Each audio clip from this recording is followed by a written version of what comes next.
Hi everyone, Angela here. Today I'm going to show you how to make a really simple loop or tube turner and how to use it as a scrunchie tool.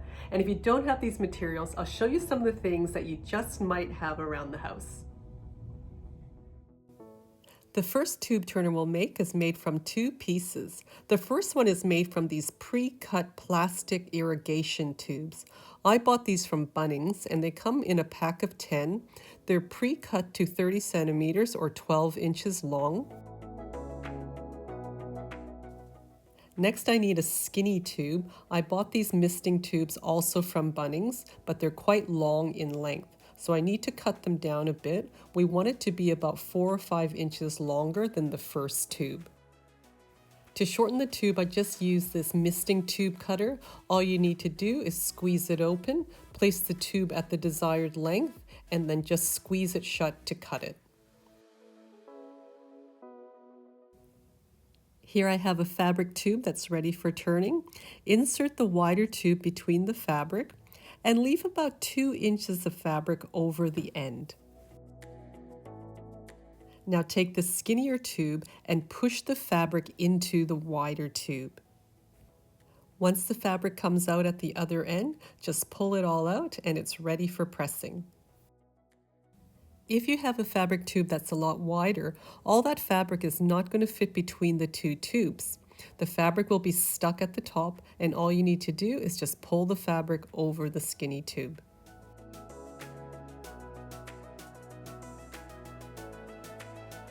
If you're sewing a scrunchie, take your cut piece of fabric and fold over one of the short ends about 1/2 inch or 1 centimeter, folding the right side over to the wrong side. It's a little bit hard to see in this fabric.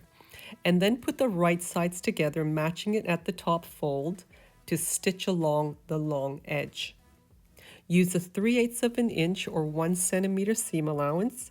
1/4 of an inch is a bit small if you're sewing satin, as it can fray easily. Make sure to back tack at the start and end of your stitching. I'll have some dimensions for different scrunchie sizes in the description below.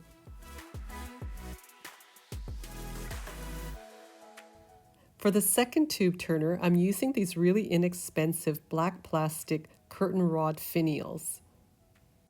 The diameter is the perfect size to fit over those plastic tubes. Now I also need it to stand upright, so I'm just going to use one of these giant car wash sponges to support it. Now take your fabric tube and flip the end over about 1.5 inches. Place that over the tube and pull down all the fabric. If you're making scrunchies, cut a length of 1/4 inch wide elastic, 10 inches long. Now take your plastic tube and make a cut on the end about 3/4 of an inch long or 2 centimeters. Turn your tube around halfway and make another cut opposite it. Turn your tube to the other end, make 2 more cuts that are in line with the first 2.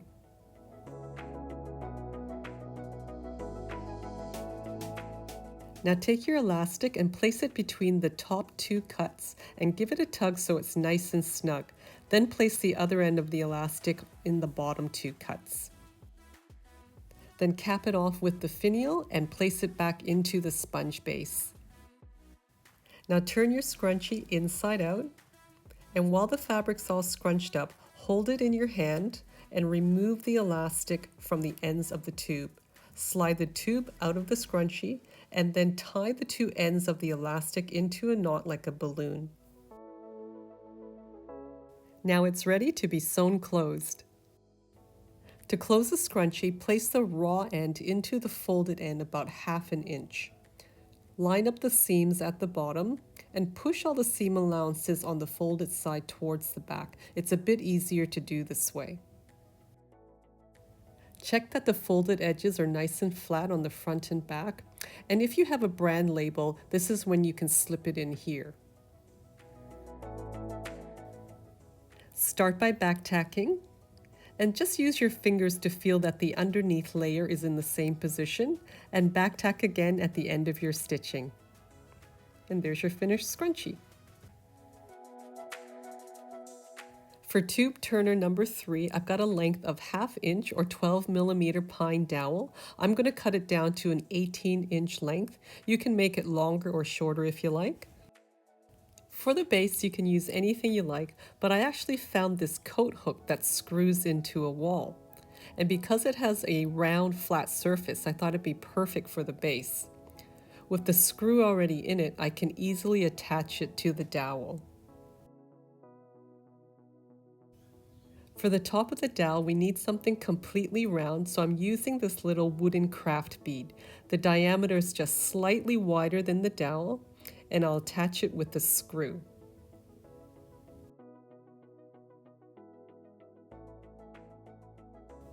Now, if you have a drill, you can drill into the wooden bead and countersink that screw.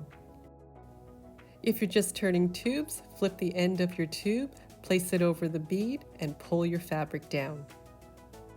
You can certainly make this with a skinnier dowel and a smaller bead for narrower tubes.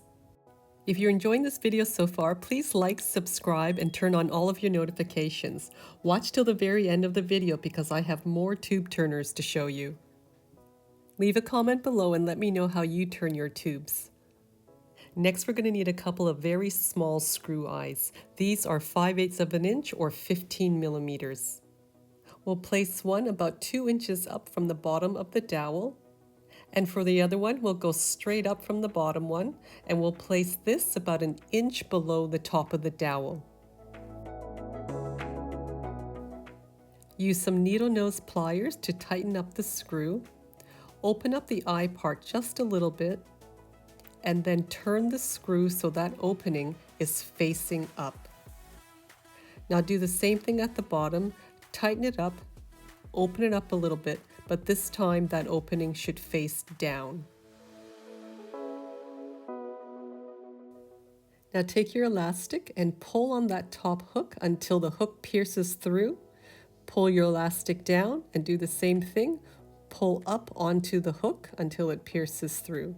It doesn't matter that I'm making holes in the elastic because we're going to tie the ends into a knot. Turn your scrunchie tube inside out, and then push all of the fabric towards the center of the dowel. Carefully unhook the elastic ends, and while the scrunchie is still on the dowel, tie the ends into a knot. Now carefully remove the scrunchie from the turner, making sure not to catch the fabric on the hook. Now go ahead and close your scrunchie, and you can even use this turner as a scrunchie stand.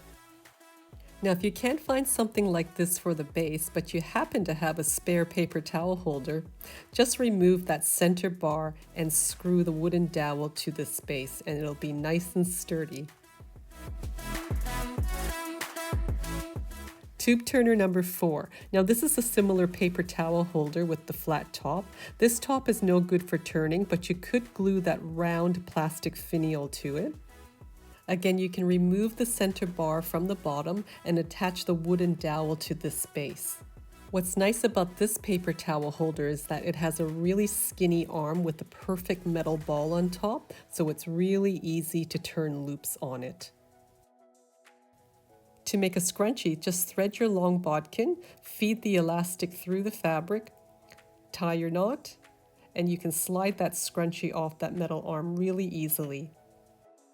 You can turn over very narrow tubes as well. If you have a wooden paper towel holder, you can change the center dowel for a skinnier one, or just pop a bigger wooden bead on the existing one. For scrunchies, just add in your screw eyes. This holder has a flat side arm, but with its rounded top, you can easily turn a tube. Tube turner number 5. These are tabletop sign holders that you usually see in cafes and restaurants. These also come in different lengths. The rounded metal tops are great for tube turning. It's just a bit tight at the top, so you'll have to pry it open a bit with a screwdriver. To make a scrunchie, slide your elastic through the top piece, add a long bodkin at the bottom, turn your scrunchie tube over, tie a knot with the elastic ends, and then just slide off your scrunchie. Tube turner number 6. This holder design is really great. With its double metal sides and rounded top, it makes for really easy tube turning. The only thing is it's a little bit wide, so you can only turn wider tubes. And because there's no solid bottom, it's really easy to thread your bodkin through with the elastic to make your scrunchie. If you don't have a bodkin, tie one end of the elastic to one side of the metal arm into a half knot. Pull it tight and turn the knot towards the inside. Tie the other end of the elastic and then push it down around the corner at the bottom. Now turn your tube over, making sure not to push down on that elastic knot. Pull on the elastic ends and they should slide right off the metal arms. And then the scrunchie easily slides off to be completed. Now here's another version of the same design with a skinny arm on the side so that you can turn narrow loops as well. Now before we get to the final one, make sure to leave a comment below and check out all the links to these products in the description. Now last but not least is my absolute favorite paper towel holder to use as a tube turner. Not only does it have the same style arm, but it has a nice skinny one on the other side. There's also holes on the bottom, so you could screw this down to a heavier base or to a table. I really hope you enjoyed this video and that it helps you to save time and your hands when you have those big scrunchie orders. Thanks again for watching. Make sure to like, share, subscribe, and turn on all of your notifications. Until next time, happy sewing!